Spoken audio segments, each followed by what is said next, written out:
السلام علیکم ورحمۃ اللہ وبرکاتہ۔ سیرت نہ ہو تو عارض و رخسار سب غلط، خوشبو اڑی تو پھول فقط رنگ رہ گیا۔ قال اللہ تبارک و تعالی فی القرآن المجید والفرقان الحمید وما ارسلناک الا رحمۃ للعالمین۔ اے نبی، ہم نے آپ کو جہانوں کے لیے رحمت بنا کے بھیجا۔ آقا علیہ السلام بہت رحیم، شفیق اور کریم تھے۔ تو انسان کا پہلا تعارف اس کی صورت اور دوسرا تعارف اس کی سیرت ہوتا ہے، اور ہمارے نبی نہ صرف صورت میں بے مثال تھے بلکہ آپ کی سیرت بھی بہت باکمال تھی۔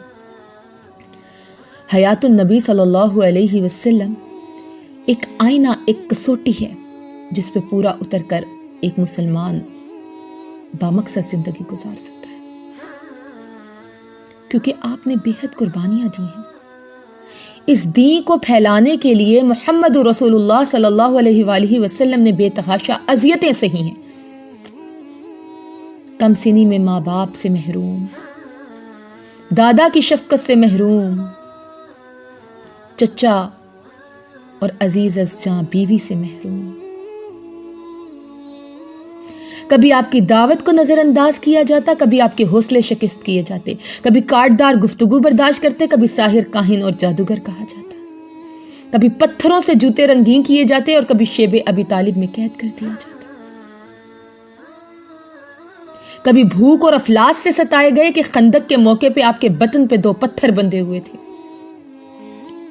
اور کبھی آپ کی بیٹی آپ کے چچا کو انتہائی اذیت ناک طریقے سے شہید کیا گیا۔ کہیں بیٹیوں کو طلاق دی جا رہی ہے اور کہیں اپنی اولاد کو اپنے ہاتھوں دفن کر رہی ہے۔ اور صرف قربانیاں ہی نہیں بلکہ باقی تمام زندگی میں بھی کہیں وہ معلم انسانیت دکھائی دیتے ہیں، کہیں رحمت کائنات، فرما بردار اولاد کے شفیق، والد محترم، غم گسار رفیق حیات، باوقار دوست، صاحب فہم و ذکا، مشیر، جانباز، سالار، دیندار، تاجر، مخلص دوست، وفا شعار و پاک باز شوہر، اغیار و رفقا کے لیے ہر دم تیار پڑوسی، پر اثر مبلغ و داعی، اللہ کے ودیعت کردہ جسمانی و روحانی بہترین مسیحا، اور سب سے بڑھ کے اللہ کی دائمی اطاعت کرنے والے۔ وہ ہر رشتے کے فریم میں یوں فٹ ہوتے ہیں کہ ان جیسا کوئی دوسرا ہو ہی نہیں سکتا، کہ اپنی ذات، اپنوں کے لیے اور بیگانوں کے لیے، سب کے لیے وہ سکون کا محور۔ جو نفوس ان کی معیت میں آ گئے وہ ان سے ایک لمحہ کی دوری بھی گوارا نہ کر پاتے تھے، کہ آپ اپنے رب کے آگے بے تحاشا جھکنے والے تھے، اور محبوب ہو تو ایسا جو اپنے محب کا فرما بردار ہو۔ تو یہ ربیع الاول صرف دن منانے کا نام نہیں، مسلمان منانے سے کہیں زیادہ اپنانے پہ یقین رکھتے ہیں۔ مومن عملی اور قلبی طور پہ ہر وقت اپنے محبوب کی ہر ادا پہ قربان ہونے کے لیے تیار ہوتے ہیں۔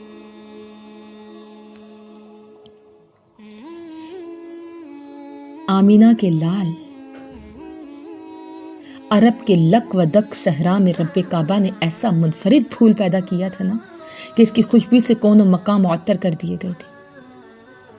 محمد عربی سید المرسلین، خاتم النبیین، شافی محشر، حامل حوض کوثر، وہ رخ زیبا کہ جس کی تعریف رب خود قرآن میں کرے۔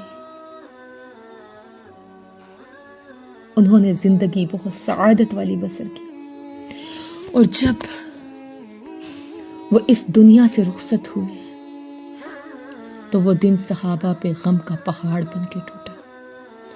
عمر فاروق جیسے مرد جلیل اپنے حواس معطل کر بیٹھے۔ سیدہ فاطمہ رضی اللہ تعالی عنہا کہتی ہیں کہ جو تکلیف مجھ پہ بیتی اگر وہ دنوں پہ بیتتی تو وہ بھی راتوں میں ڈھل جاتی۔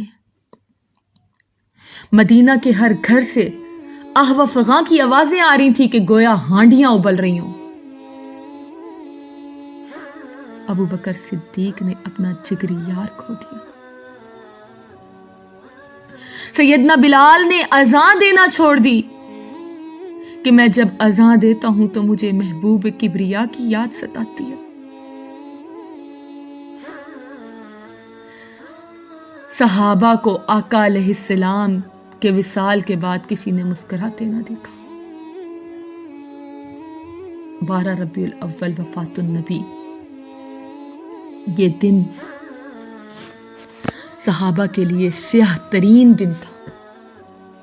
وہ کہتے پہاڑ احد ہمارے سینوں پہ لا کے دھر دیا جاتا تو ہمیں اتنی تکلیف محسوس نہ ہوتی جتنا اس دن ہم غمزدہ تھے۔ اور ہم 12 ربیع الاول والے دن جشن مناتے ہیں۔ یہ کیسی محبت ہے؟ محبت تو نبی کی اتباع کا نام ہے۔ صحابہ آپ کی بے مثال اتباع کیا کرتے تھے، آپ کی پیروی کرتے تھے، آپ کی محبت میں شدید تھے۔ جو کام آپ کرتے تھے وہ کام صحابہ کیا کرتے تھے۔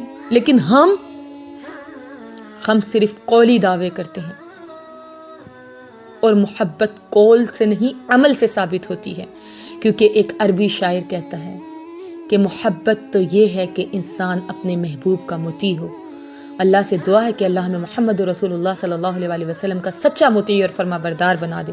سبحان ربک رب العزت عما یصفون وسلام علی المرسلین والحمد للہ رب العالمین۔ آمین یا رب العالمین، آمین۔